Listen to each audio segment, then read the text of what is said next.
ओम शांति।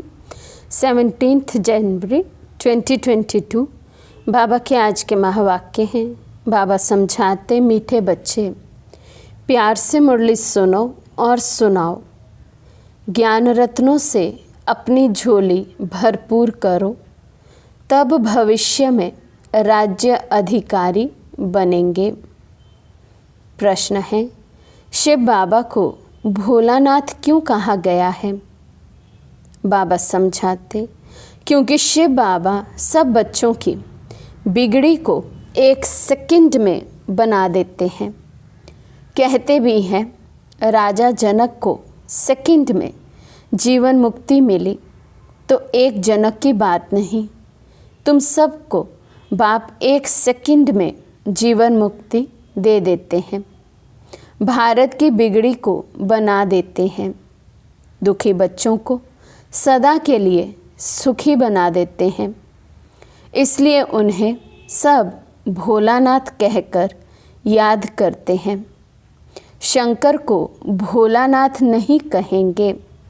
तो बाबा 1 सेकंड में हम सब की बिगड़ी को बना देते हैं। बिल्कुल ही माया ने बिगाड़ दिया था हमें, कोई भी कला कोई भी गुण नहीं था। बाबा आते हैं, इतना ऊंच ज्ञान देते हैं, जीवन मुक्ति में ले जाते हैं। इसलिए बाबा को भोलानाथ कहा जाता है। गीत है, भोलेनाथ से निराला कोई और नहीं। ओम शांति। भोलानाथ बाप का बच्चों प्रति पहले पहले डायरेक्शन है कि भोलानाथ की याद में रहो। मनुष्य को भोला नहीं कहा जाता, भोलानाथ शिव बाबा को ही कहेंगे। शंकर को भी भोलानाथ नहीं कह सकते। जो बिगड़ी को बनाने अर्थात दुखी को सुखी बनाने वाला है, उसको ही भोलानाथ कहा जाता है। बिगड़ी भी भारतवासियों की है, तो भारत की बिगड़ी को बनाने वाला भी ज़रूर भारत में ही आएगा ना। बिगड़ी को बनाने की युक्ति सेकंड में बतलाते हैं। जनक को भी युक्ति दी थी। बिगड़ी भी कोई एक की नहीं बनती। अगर जनक की बिगड़ी बनाई तो उसने जीवन मुक्ति पाई, तो ज़रूर राजधानी होगी। उनके साथ बहुतों को जीवन मुक्ति मिली होगी। भारतवासी ये भी समझते हैं कि भारत जीवन मुक्त था। जीवन मुक्त कहा जाता है स्वर्ग को। जीवन में जब कोई बंधन नहीं हो, आत्मा को देह का भी बंधन नहीं हो, देह से भी डिटैच, अर्थात ये स्मृति रहे कि मैं आत्मा हूँ, ये संस्कार में रहे, तो बाबा कहते उस जीवन को जीवन मुक्ति वाला जीवन कहेंगे। और ऐसा जीवन होता है स्वर्ग में। जीवन बंध कहा जाता है नर्क को। ये है राजयोग। राजयोग से ही राजाई की स्थापना होती है, एक जनक की बात नहीं। भगवान ने राजयोग सिखाया तो राजाई भी दी है। बरोबर देखते हैं सतयुग के लक्ष्मी नारायण ने राजाई कैसे पाई। अभी तो है कलयुग, प्रजा पर राज्य स्थापन हो चुका है। ये है पंचायती राज्य। इसके बाद है सतयुग।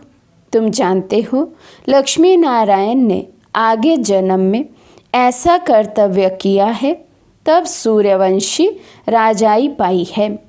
फिर है चंद्रवंशी, वे तो राज्य की ट्रांसफ़र होती है।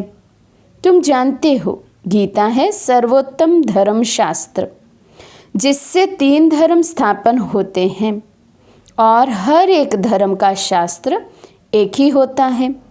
संगम का भी एक ही शास्त्र है।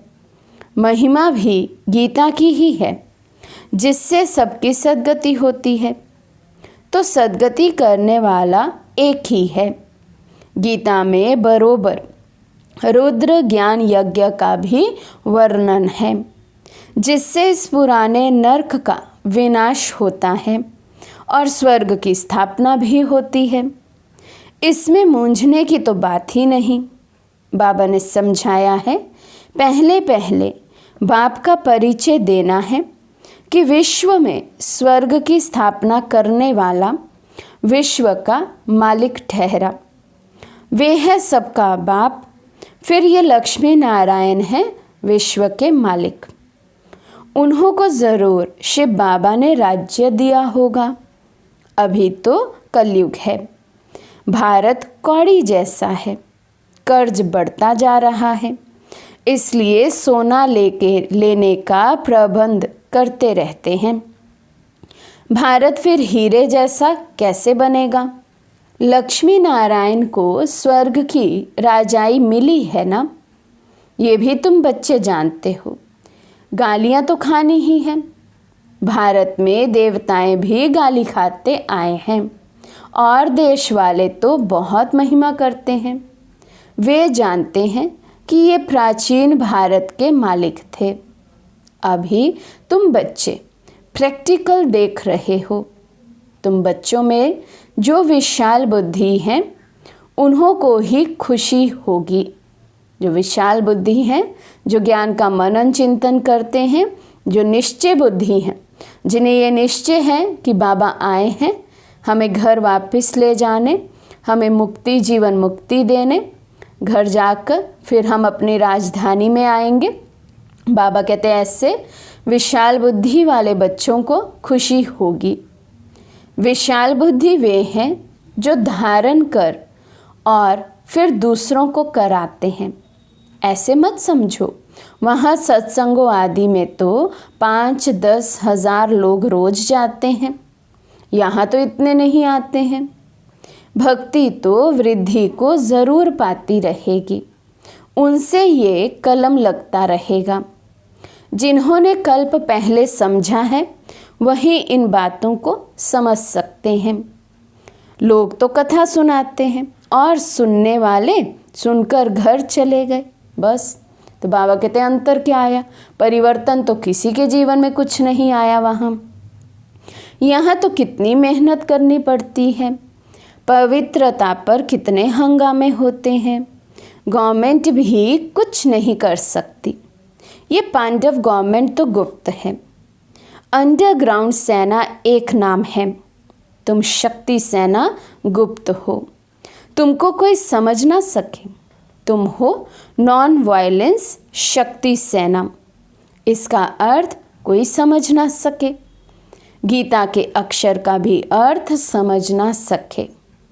बाप खुद बोलते हैं ये नॉलेज प्राय लोप हो जाती है। लक्ष्मी नारायण में भी ये ज्ञान नहीं रहता। मैं जो ये ज्ञान सुनाकर राजधानी स्थापन करता हूँ वे कोई की बुद्धि में नहीं है। जो ज्ञान बाबा हमें सुनाते हैं, जिस ज्ञान की बलिहारी हम मनुष्य से देवता बनते हैं, बाबा कहते इस ज्ञान का किसी को कुछ भी पता नहीं है। ये बाबा भी गीता आदि पढ़ते थे, परंतु ये बातें थोड़ी बुद्धि में थी। ब्रह्मा बाबा भी गीता आदि तो पढ़ते थे, नंबर 1 भगत थे, लेकिन बाबा कहते ये सब बातें थोड़ी जानते थे। अभी देखो सेंटर्स भी कितने खुलते जाते हैं, पवित्रता पर विघन भी पढ़ रहे हैं प्रैक्टिकल में। आगे भी पढ़ते थे। उन गीता पाठशालाओं में विघन की बात नहीं रहती। दुनिया में जो गीता पाठशाला होते हैं, जहाँ बैठकर गीता का पाठ पढ़ते हैं, बाबा कहते वहाँ तो जाने के लिए कोई किसी को मना नहीं करेगा, कोई बंधन नहीं डालता है, कोई भी ऐसे विघन नहीं आते हैं। लेकिन यहाँ क्योंकि पवित्रता की बात है तो यहाँ विघन डलते हैं। यहाँ तो तुम ब्रह्मा कुमार कुमारी बनते हो, ये अक्षर तो गीता में भी नहीं है। ये भी समझ की बात है। प्रजापिता ब्रह्मा के बच्चे ब्रह्मा कुमार कुमारी तो हर एक मनुष्य हैं, ना कि सिर्फ भारतवासी, परंतु सारी सृष्टि के मनुष्य सब हैं। सभी प्रजापिता ब्रह्मा को एडम कहते हैं, क्योंकि आदि पुरुष है सृष्टि के, आदि देव है, एडम है। तो बाबा कहते पूरी सृष्टि की जितनी भी आत्माएं हैं हुई तो सब उन्हीं की प्रजा। लेकिन किसी का पाठ है उनको पहचानने का, जानने का, किसी का नहीं है।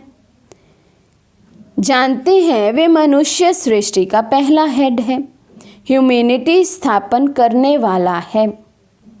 ऐसे नहीं कि सृष्टि होती ही नहीं है। फिर ब्रह्मा पैदा हुआ, उनके मुख से मनुष्य रचे जाते हैं। नहीं, अगर कोई भी मनुष्य ना हो तो फिर मुख वंशावली भी पैदा हो ना सके। ना ब्रह्मा मुख वंशावली, ना ब्रह्मा कुख वंशावली हो सके।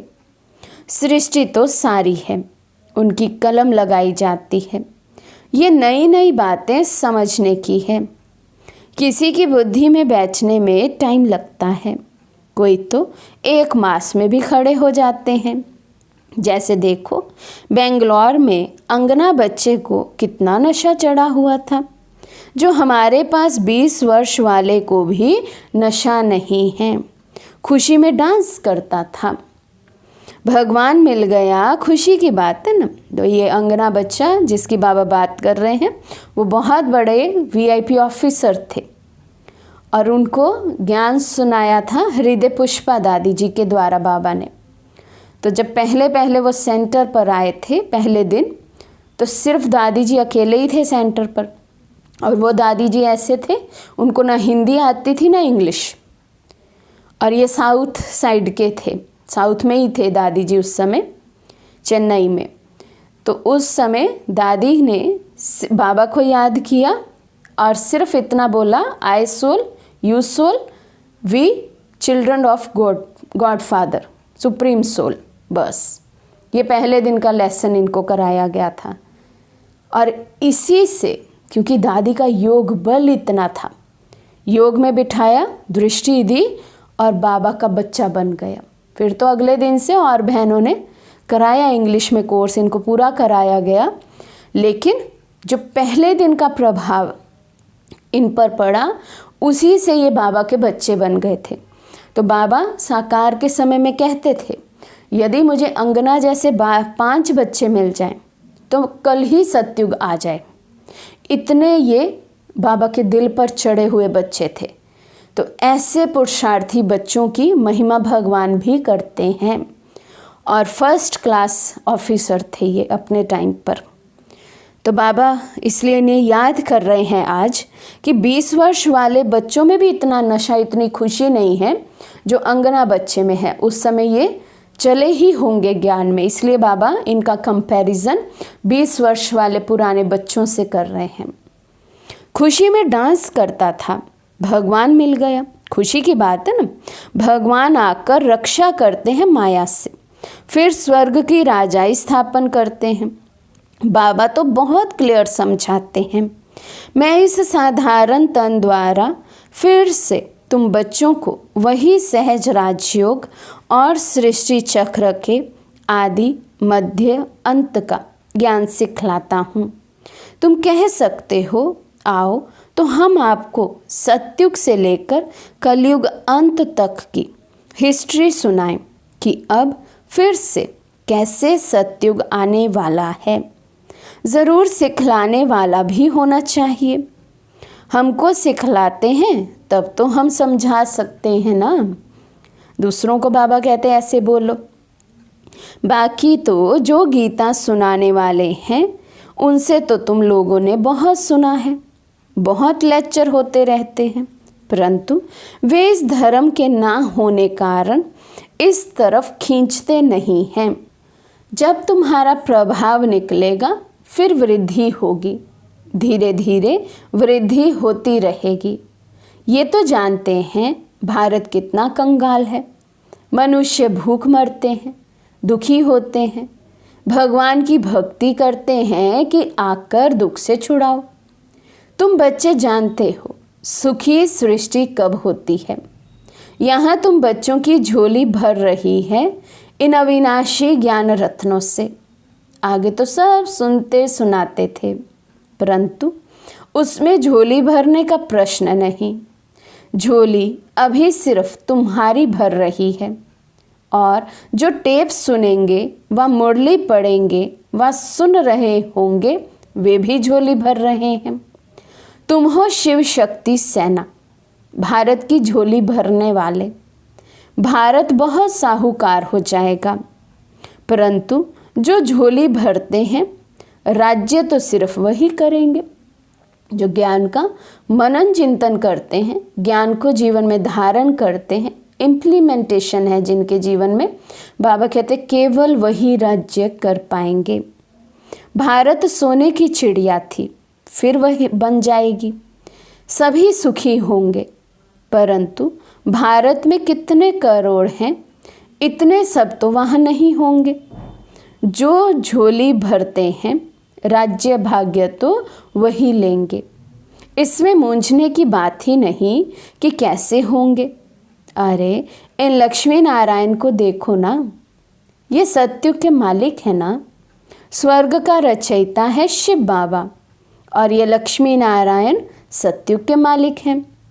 ज़रूर आगे जन्म में पुरुषार्थ किया है, आगे वाला जन्म होगा संगम पर। संगम कल्याणकारी है ना, क्योंकि संगम युग पर ही दुनिया बदलती है। तो ज़रूर कलयुग और सत्युग के बीच में ज्ञान दिया होगा, सो अब फिर से दे रहे हैं। फिर कोई कहे कि निराकार परमात्मा कैसे आकर राजयोग सिखलाएंगे, तो तुम त्रिमूर्ति दिखाओ। ब्रह्मा द्वारा स्थापना, तो जो स्थापना करेंगे वही पालना भी करेंगे। जैसे क्राइस्ट ने स्थापना की, फिर पालना के लिए पोप भी ज़रूर उनको बनना पड़े। वापस तो कोई जा ना सके, पालना ज़रूर करनी है, पुनर्जन्म लेना ही है, नहीं तो सृष्टि कैसे बढ़े। जबकि सत्युग त्रेता में पहले देवताओं का राज्य था, तो सबसे जास्ती आदमशुमारी ज़रूर इन्हों की होनी चाहिए। फिर क्रिश्चियंस की जास्ती क्यों, फिर लाखों वर्ष की भी कोई बात नहीं है। ये सब बातें समझेंगे वही जो अपने घराने के होंगे, औरों को तीर लगेगा नहीं। ये ज्ञान का तीर है ना। बाबा कहते हैं भले किसी को भी ले आओ तो ज्ञान बाण लगाएं, होगा ब्राह्मण कुल का तो तीर लगेगा। शास्त्रों में दिखाते हैं लड़ाई में यादव कौरव मारे गए, पांडव 5 थे, फिर हिमालय पर जाकर गल मरे। अब ऐसे तो हो नहीं सकता। गाया भी जाता है जीव घाती महापापी। आत्मा का कभी घात नहीं होता है, आत्मा खुद जाकर शरीर का घात अथवा विनाश करती है। अब पांडव जिन्हों को श्रीमत देने वाला परमात्मा था, वे जाकर पहाड़ों पर गले, ये तो हो नहीं सकता। अच्छा, वे तो 5 पांडव थे, बाकी और पांडव कहाँ गए? सेना तो दिखाई नहीं। तुम जानते हो विनाश कैसे होगा, तुम देखेंगे भी। तुम बच्चों को साक्षात्कार भी बहुत होंगे। शुरू में तुमको बहुत साक्षात्कार होते थे, कभी लक्ष्मी को कभी नारायण को इनवाइट करते थे, कितने साक्षात्कार होते थे। फिर पिछाड़ी के टाइम जब हाहाकार होगा, तब फिर तुमको साक्षात्कार होंगे। हंगामे होंगे तो तुम बच्चे आकर यहाँ इकट्ठे होंगे, इसलिए मधुबन में जास्ती मकान बनाते रहते हैं। फिर तुम बच्चों को इन साक्षात्कार से खुशी में लाते रहेंगे, परंतु मासी का घर नहीं है जो सब यहाँ आ जाए। उस समय सिचुएशंस ऐसी होंगी, आसान नहीं है, क्योंकि जिसकी बुद्धि की लाइन बहुत काल से केवल और केवल एक बाबा के साथ लगी हुई होगी, उन्हीं को उस समय टच होगा और वही मधुबन पहुंच सकेंगे, चाहे वो मन बुद्धि से पहुंचे, चाहे वो फिजिकली पहुंचे। जो मन बुद्धि से भी स्थिर होंगे, केवल और केवल एक बाबा की याद में होंगे, केवल उन्हीं बच्चों को साक्षात्कार की खुशी खुशी में ही बाबा परम धाम वापस ले जाएंगे। बाकी तो उन सीन्स में इन्वॉल्व हो जाएंगे, मन बुद्धि भटक जाएगा। तो इसलिए बाबा कहते हैं बहुत काल का अशरीरीपन का और एक बाबा की याद में रहने का अभ्यास चाहिए। यही अभ्यास वाले ही केवल लास्ट के पेपर में पास हो सकेंगे। तो बाबा कहते जो सपूत बच्चे बाबा के मददगार होंगे वही आएंगे। अगर पांडवों के गलने की बात होती तो फिर मकान ही क्यों बनाते। कोई भी बात में मूंझते हो तो अनन्या बच्चों से पूछ सकते हो। नहीं तो ये ब्रह्मा बाबा बैठा है, ये नहीं बता सकता तो बड़ा बाबा अर्थात शिव बाबा बैठा है। ये तो समझाया है कि अभी बहुत कुछ समझने का बाकी है। सारे चक्र का राज बाबा समझाते रहते हैं। कितनी पॉइंट्स निकलती रहती है। अजुन टाइम पड़ा है तो ज़रूर और भी समझाना होगा, परंतु पहले मूल बात ये ज़रूर लिखाना है, एकदम ब्लड से लिखवाना है कि हमको निश्चय है कि बरोबर परम पिता परमात्मा पढ़ाते हैं। ऐसे नहीं सिर्फ लिखने से ही बदल जाते हैं।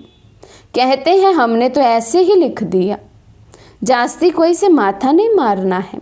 बोलो भगवान उवाच। भगवान हम शिव बाबा को मानते हैं। वो ज्ञान का सागर सतचित है। उनको अपना शरीर तो है नहीं, तो ज़रूर साधारण तन का आधार लेंगे ना। तो पहले पहले बाप कहते हैं मामेकम याद करो, देह के सब धर्म छोड़ मुझे याद करो तो विक्रम विनाश होंगे और मेरे पास चले आएंगे। और चक्र को याद करने से तुम चक्रवर्ती राजा बनेंगे। बाबा कितना मीठा है और बनाते भी देखो कितना मीठा है। सत्युग की निशानियां हैं, वे फिर रिपीट ज़रूर होंगी। कलयुग भी है। अभी तुम राजयोग सीख रहे हो, विनाश सामने खड़ा है और क्या सबूत देवें। बाबा कहते विनाश सामने खड़ा है, सीनरियाँ दुनिया में बदलती जा रही हैं, इससे बड़ा और प्रमाण क्या दें और क्या सबूत दें। अच्छा, मीठे मीठे सिकिले दे बच्चों प्रति माता पिता बाप दादा का याद प्यार और गुड मॉर्निंग। रूहानी बाप की रूहानी बच्चों को नमस्ते। हम रूहानी बच्चों की रूहानी बाप दादा को दिल व जान सिख व प्रेम से नमस्ते नमस्ते नमस्ते जी। धारणा के लिए मुख्य सार। फर्स्ट पॉइंट, बाप समान बनना है। भगवान आकर माया से हमारी रक्षा करते हैं, इस खुशी में रहना है। सेकंड पॉइंट, किसी भी बात में मूंझना नहीं है। सपूत बच्चा बन बाप का पूरा पूरा मददगार बनना है। आज का वरदान है ब्रह्मा बाप के संस्कारों को स्वयं में धारण करने वाले स्वपरिवर्तक सो विश्व परिवर्तक भव। ब्रह्मा बाप के संस्कारों को स्वयं में धारण करने वाले स्वपरिवर्तक सो विश्व परिवर्तक भव। जैसे ब्रह्मा बाप ने जो अपने संस्कार बनाए वे सभी बच्चों को अंत समय में याद दिलाए। निराकारी, निर्विकारी और निरअहंकारी। तो ये ब्रह्मा बाप के संस्कार ही ब्राह्मणों के संस्कार नेचुरल हो। सदा इन्हीं श्रेष्ठ संस्कारों को सामने रखो। सारे दिन में हर कर्म के समय चेक करो कि तीनों ही संस्कार इमर्ज रूप में हैं। इन्हीं संस्कारों को धारण करने से स्वपरिवर्तक सो विश्व परिवर्तक बन जाएंगे। स्लोगन, अव्यक्त स्थिति बनानी है तो चित्र को ना देख, अर्थात देह को ना देख, चैतन्य और चरित्र को देखो। चैतन्य को देखो माना आत्मा को देखो और चरित्र को देखो, कर्तव्यों को देखो। बाबा ने क्या कर्तव्य किए, कैसे कर्म करके दिखलाए, तो उससे अव्यक्त स्थिति बनेगी। अच्छा, ओम शांति।